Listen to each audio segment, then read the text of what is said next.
Bueno, la noche de hoy venimos a hablar acerca del capítulo uno y 2 de la serie Cómo se convirtieron en tiranos, haciendo énfasis principal en los personajes de Adolf Hitler y Saddam Hussein. Comenzaremos hablando acerca de Adolf Hitler. Bueno, en el primer episodio que está dedicado a su persona, como ejemplo perfecto de tiranía, destacamos que su ascenso al poder no fue de un día para otro, sino que más bien aprovechó el mal momento por el que estaba pasando Alemania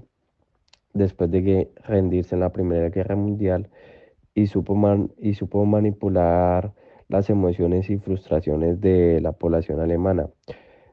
Todo esto pues para ganar más poder,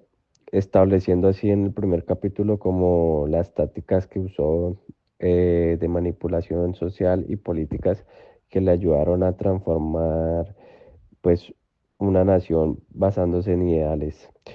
Bueno, Alemania era una nación devastada, con una economía totalmente colapsada, alto desempleo, un fuerte resentimiento contra el Tratado de Versalles. Bueno, todo esto eh, impuso duras sanciones al país y esta crisis permitió el surgimiento de figuras extremistas como lo es Hitler. Bueno, en este ambiente Hitler, quien inicialmente era una figura como cualquier otra persona, pero que se dedicaba a pintar cuadros, comienza a destacar principalmente entre las multitudes por sus discursos que eran demasiado populistas y que prometían devolver a Alemania su grandeza. La problemática que se plantea es que Hitler aprovechó el caos económico y social para convencer a las masas de que los judíos, los comunistas y otras minorías eran los culpables de la desgracia por la que estaba pasando Alemania. El episodio nos describe principalmente su habilidad para conectar con el sufrimiento del pueblo, lo que a su vez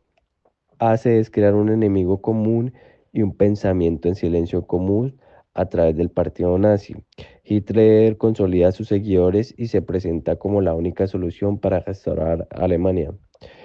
El vuelco a la historia se presenta en una de las situaciones que supo aprovechar Hitler, que es cuando intentó un golpe de Estado en 1923, pues conocido como el Punch de Múnich. En este intento, pues él fracasa y es arrestado, lo que podría haber sido pues el fin de su carrera política, pero sin embargo, él utiliza su juicio como una persona, pues como una persona eh, para, para de esta manera promover su ideología nazi, convirtiéndose en una figura nacional y más influyente. En prisión, él escribe Mein Kampf, lo que lo ayudó a propagar su mensaje a las masas y pues a partir de ese momento cambia de estrategia y decide ascender al poder de manera pues con medios legales, lo que finalmente lo lleva a ser nombrado canciller de Alemania en 1933. El desenlace de este capítulo pues nos concluye mostrando cómo Hitler una vez en el poder establece una dictadura de manera totalitaria,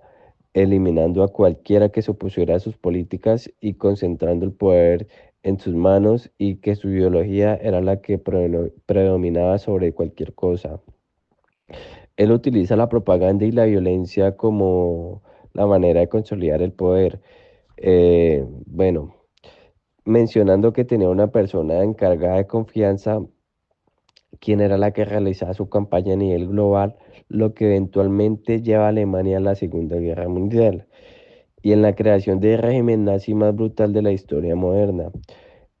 El episodio pues cierra con la reflexión de cómo las tácticas que usó Hitler para ascender al poder se convirtieron en un manual para otros dictadores a lo largo del siglo XX.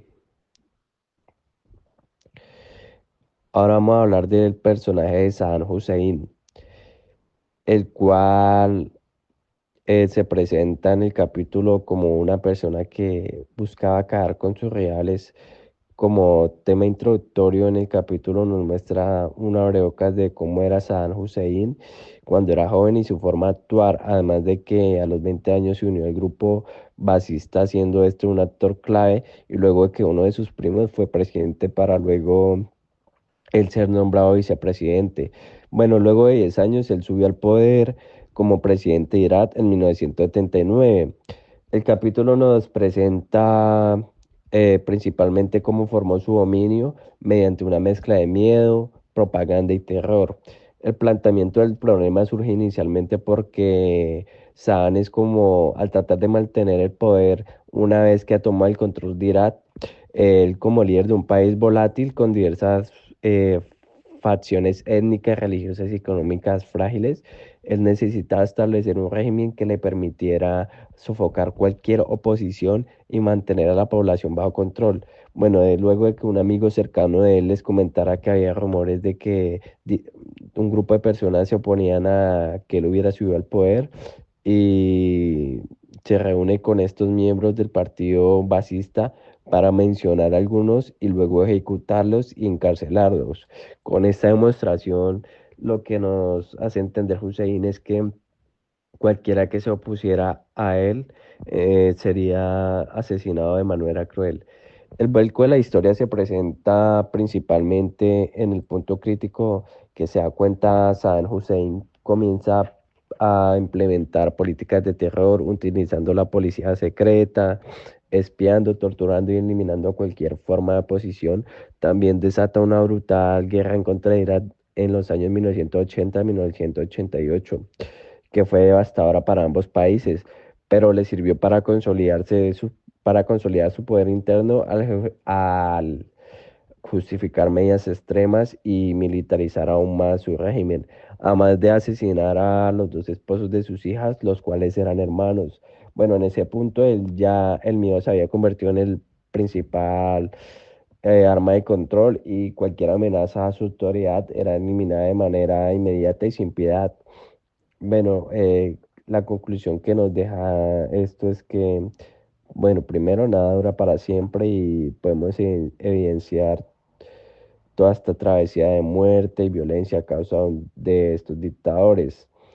Estos episodios nos muestran que aunque el terror puede ser una herramienta poderosa para mantener el control, al final no es sostenible y a largo plazo, pues cuando se enfrenta a fuerzas internas y externas más grandes que ellos, van a ser derrocados.